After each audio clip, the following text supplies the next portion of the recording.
Hi everyone, आप सभी को गुड मॉर्निंग। और आज हम जा रहे हैं परम पूज्य श्री नीमकोली महाराज जी के आश्रम कैंची धाम, जो कि नैनीताल से भंवाली जाना पड़ेगा उसके लिए हमको, और उसके बाद भंवाली से हम कैंची धाम जाएंगे। दूरी की बात करें तो नैनीताल से भंवाली की दूरी 13 किलोमीटर्स है। उसके बाद हम भंवाली से 8 किलोमीटर की दूरी पे कैंची धाम का आश्रम आता है। सो इस बार 15 जून को कैंची धाम का वार्षिक स्थापना दिवस है। सो उससे एक दिन पहले आज मैं कैंची धाम जा रहा हूँ, तो इस वीडियो में आपको पूरी जानकारी दूंगा।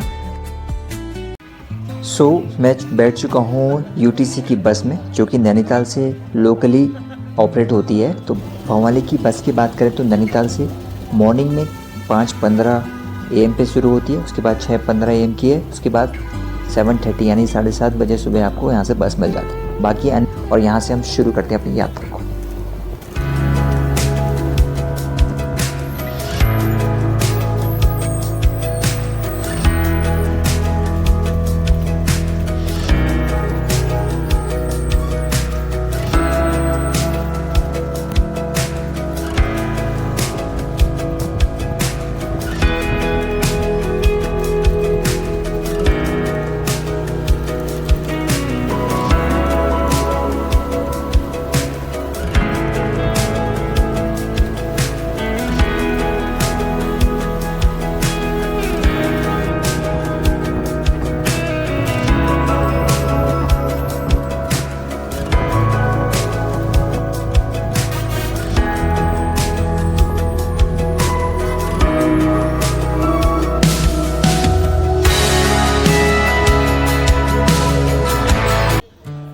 तो पहुंच चुका हूं मैं भंवाली मार्केट, जिसे फलों की टोकरी का शहर भी कहते हैं, क्योंकि यहाँ पर आसपास देखो मुक्तेश्वर खूबसूरत जगह और रामगढ़ से जो जहाँ बगान होते हैं फलों के, तो वहाँ से फल भंवाली पहुँचते हैं। तो फलों की टोकरी कहा जाता है भंवाली को, और यहीं से शहर के अन्य इलाकों में भी फल को पहुँचाया जाता है।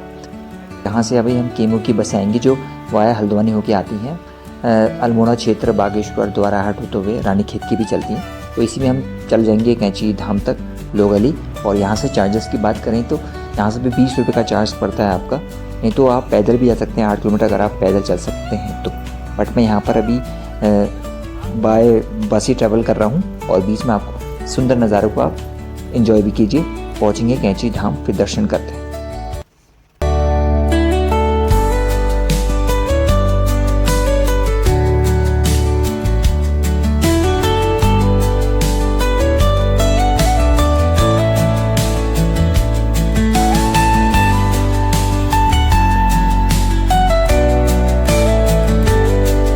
सो हम अब आ चुके हैं कैंची धाम के परिसर के पास में, और यह है पहली दृश्य जो आपको दिखते हैं श्री नीमकोली महाराज के आश्रम की। मैं आपको जानकारी दूं तो नीमकोली महाराज ने 15 जून 1964 में इसकी स्थापना की थी। बाबा जी के 2 आश्रम मौजूद हैं वर्तमान में, एक आपका वृंदावन में मिलता है आपको उत्तर प्रदेश में, और दूसरा आपका ही है भंवाली में कैंची धाम। तो यहाँ 15 जून को प्रतिवर्ष एक वार्षिक मेला लगता है स्थापना दिवस के मौके पर, जो कि कल 15 जून को होगा। तो कल काफ़ी व्यस्त रहेगा यहाँ का जो क्षेत्र है। और यहाँ पर देखिए बाय भंवाली अगर आप यहाँ को आते हैं तो आपको शटल सेवा या टैक्सी से आना पड़ेगा, क्योंकि 2 व्हीलर गाड़ी और 4 व्हीलर सभी यहाँ पर बैन की गई हैं कल को देखते हो। तो यहाँ पहुँचने में हमें लगे लगभग 15 मिनट, और नैनीताल से भंवाली की दूरी 13 किलोमीटर पार करने में हमको लगे थे लगभग आधा घंटा या 25 मिनट। तो देन आपको टोटल मान के चलिए आप आसानी से 45 से 50 मिनट के अंदर यहाँ पर पहुँच जाते हैं, अगर ट्रैफिक मौजूद ना हो। नहीं तो ट्रैफिक में बहुत सारा जाम देखने को अमूमन मिल जाता है इस जून के महीने में।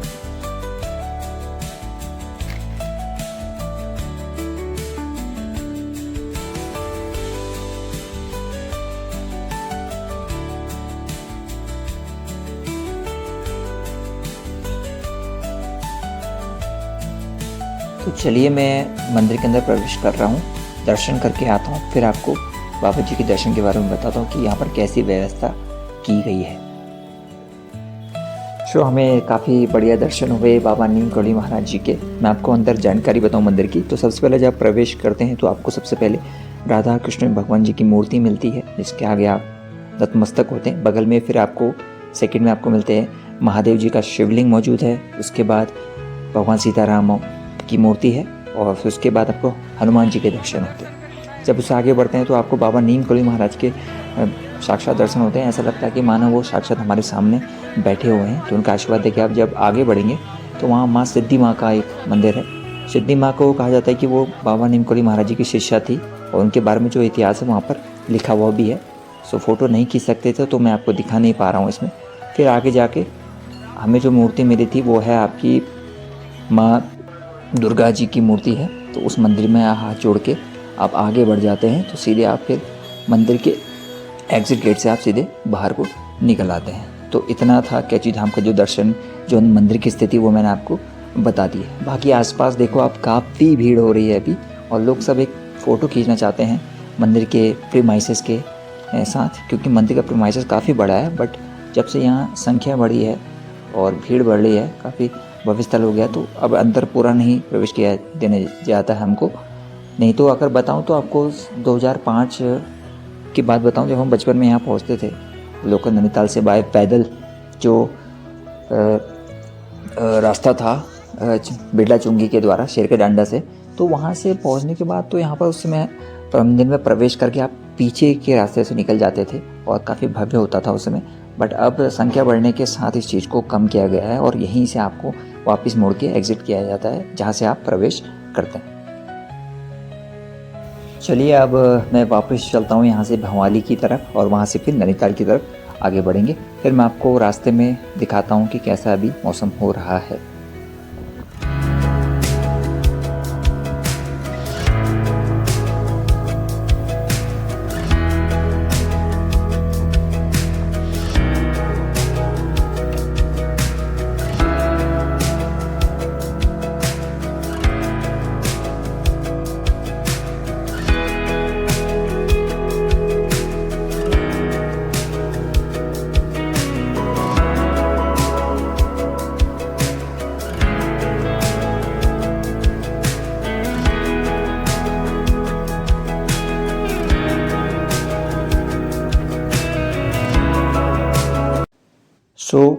नैनीताल से कुछ 500 मीटर पहले दोस्तों हम उतर चुके हैं बस से, क्योंकि यहाँ पर देखिए आप ट्रैफिक आपको लगा हुआ दिख रहा होगा, क्योंकि सिटी के अंदर बहुत सारी गाड़ियाँ अभी एंटर हो रही हैं, क्योंकि सब कैची धाम के लिए ही या फिर नैनीताल के आसपास क्षेत्रों में घूमने के लिए पहुँचे होंगे पर्यटक। तो यहाँ से पैदल जाते हैं हम पहले तल्लीताल तक, वहाँ से मैं आपको दिखाता हूँ कि अभी लेक का व्यू कैसा दिख रहा है और फिर चलेंगे सीधे अपने ब्लॉग को एंड करेंगे, घर की तरफ चलेंगे। सो आप बने रहिएगा वीडियो में।